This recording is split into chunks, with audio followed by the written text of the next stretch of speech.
بسم اللہ الرحمن الرحیم۔ بعض مورخین نے لکھا ہے کہ سپاہ اسلام کو جنگ احد میں شکست کا سامنا کرنا پڑا تھا، اور یہ بات جنگی نقطۂ نظر سے قابل غور ہے۔ اگر ہم کسی ماہر جنگ سے شکست کے بارے میں گفتگو کریں اور اس سے پوچھیں کہ شکست کیا ہے اور اس کی کیا علامتیں نشانیاں ہیں، تو وہ ہمیں بتائے گا کہ اگر دشمن کی فوج کسی ملک پر قبضہ کر لے اور اس کی ہتھیار بند فوجوں کا صفایا کر دے، تو وہ قوم جس کا ملک دشمن کے قبضے میں چلا گیا اور جس کی فوج تہس نہس ہو جائے، تو ایسی قوم شکست خوردہ کہلائے گی۔ لیکن اگر کوئی فوج کسی ملک پر قبضہ کر لے مگر وہاں کی فوجوں کا خاتمہ نہ کر سکے، اور جس قوم کے پاس باقاعدہ فوج ہو، تو وہ شکست خوردہ نہیں سمجھی جاتی۔ بالکل ایسے ہی جیسے دوسرے ورلڈ وار میں، دوسری جنگ عظیم وشو یدھ میں، اگرچہ جرمنی کی فوجوں نے روس کے بڑے حصے پر قبضہ کر لیا تھا، لیکن چونکہ وہ لوگ روس کی فوج کو مٹانے میں کامیاب نہ ہو سکے، لہٰذا انہیں فاتح یا وجیتا نہیں سمجھا جاتا۔ کسی قوم کو شکست خوردہ ماننے کے لیے دو شرائط کا ہونا ضروری ہے۔ ایک یہ کہ اس کی سرزمین پر دشمن کا مکمل قبضہ ہو جائے، اور دوسرے یہ کہ اس کی فوج حملہ آور کے ہاتھوں مکمل طور پر نیست و نابود ہو جائے۔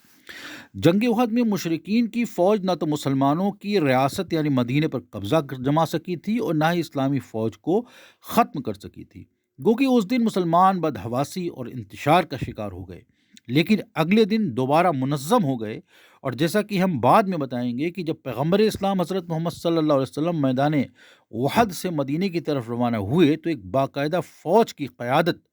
کر رہے ہیں۔ لہٰذا ہم یہ کہہ سکتے ہیں کہ جنگ احد میں نہ تو مسلمانوں کی ہار ہوئی اور نہ ہی ان پر مشرکین کا قبضہ ہو سکا اور نہ وہ اسلام کو مٹانے میں کامیاب ہو سکے۔ البتہ اس لڑائی میں پیغمبر اسلام حضرت محمد صلی اللہ علیہ وسلم کو ایک ناگوار اور تلخ آزمائش سے ضرور گزرنا پڑا۔ قرآن مجید میں ہی مسلمانوں کی صورتحال کو مکمل شکست سے تعبیر نہیں کیا گیا، اور سورہ آل عمران کی آیت نمبر 139 میں جو جنگ احد کے بارے میں نازل ہوئی ہے، مسلمانوں کو کچھ اس طرح تسلی دی گئی: سستی میں نہ پڑو اور غم نہ کھاؤ، جو ایمان والے ہیں وہ ضرور غالب آئیں گے۔ اسی سورہ کی 140ویں آیت میں ہے: اگر جنگ احد تمہیں زخم لگے ہیں تو یہی زخم کفار کو بھی تو لگے ہیں، یعنی انہیں بھی نقصان اٹھانا پڑا ہے۔ اسی طرح سورہ آل عمران کی آیت نمبر 159 میں اللہ تبارک و تعالیٰ نے جنگ احد سے بھاگنے والوں کو عفو درگزر سے نوازا، اور اپنے رسول صلی اللہ علیہ وسلم سے بھی کہا کہ وہ بھی ان لوگوں کو معاف کر دیں۔ اس آیت کا مفہوم اس طریقے سے ہے: پس رحمت الہی کے سبب آپ نے ان کے ساتھ نرم رویہ اختیار کیا، اور اگر آپ سختی سے کام لیتے تو یقیناً وہ لوگ آپ سے دور ہو جاتے، لہٰذا آپ بھی انہیں معاف کر دیں اور ان کے لیے طلب بخشش کریں اور کاموں میں ان سے مشورہ کریں، اور اللہ پر بھروسہ رکھیں، اور اللہ توکل کرنے والوں کو